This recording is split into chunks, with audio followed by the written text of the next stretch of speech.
வீட்டில் வந்துட்டு ஏதாச்சும் ஸ்வீட்ஸ்லாம் இருக்கும். ஆனால் அப்போ வந்துட்டு நமக்கு வந்து எதுவுமே சாப்பிடணும் அப்படின்னு சொல்லிட்டு தோணவே தோணாது. ஆனால் ஒன்றுமே இல்லாதப்ப தான் வந்துட்டு எனக்கு வந்துட்டு ஏதாவது ஸ்வீட் சாப்பிடணும் அப்படின்னு சொல்லிட்டு வந்துட்டு கிரேவிங்காக இருக்கும். எனக்கு மட்டும்தானோ இப்படிலாம் தோணுமான்னு சொல்லிட்டு தெரியல. என்னோட ஹஸ்பண்ட் வந்து நான் உனக்கு வந்துட்டு பிரெட் அல்வா செஞ்சு தரேன் அப்படின்னு சொல்லிட்டு கடைக்கு போய் 2 பாக்கெட் பிரெட் எல்லாம் வாங்கிட்டு வந்து செய்ய ஸ்டார்ட் பண்ணிட்டாங்க.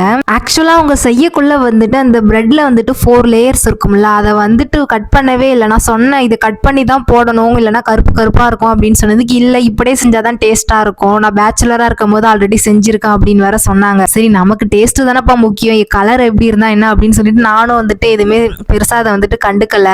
ஆயில் நல்லா சூடான உடனே பிரெட்டை எல்லாத்தையுமே அந்த ஆயில போட்டு நல்லா பொரிச்சு எடுத்துட்டாங்க. லைக் வந்துட்டு அப்பளம் பொரிச்சு எடுப்போம்ல, சேம் அதே மாதிரியே தான் நல்லா வந்துட்டு அப்படியே ரோஸ்ட் பண்ணி எடுத்துக்கிட்டாங்க.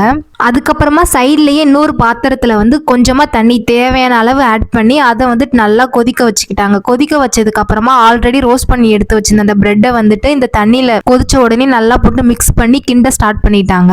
அதுக்கப்புறமா ரொம்ப நேரமா கிண்டனாங்க. கிண்டனதுக்கு அப்புறமா அது அப்படியே நல்ல ஒரு சூப்பரான பதத்துக்கு வந்துருச்சு. நான் கூட வந்துட்டு எக்ஸ்பெக்ட் பண்ணவே இல்லை இந்த அளவுக்கு டேஸ்டா இருக்கும் அப்படின்னு சொல்லிட்டு செம்மையா பண்ணியிருந்தாங்க. சூப்பரா இருந்துச்சு. எனக்கு வந்து குலோப்ஜாம் சாப்பிட்ற மாதிரி டேஸ்டா இருந்துச்சு. பதம் எல்லாமே நல்லா சூப்பரா கரெக்டா பண்ணியிருந்தாங்க. நீங்களும் மறக்காம ட்ரை பண்ணி பாருங்க. பாய்.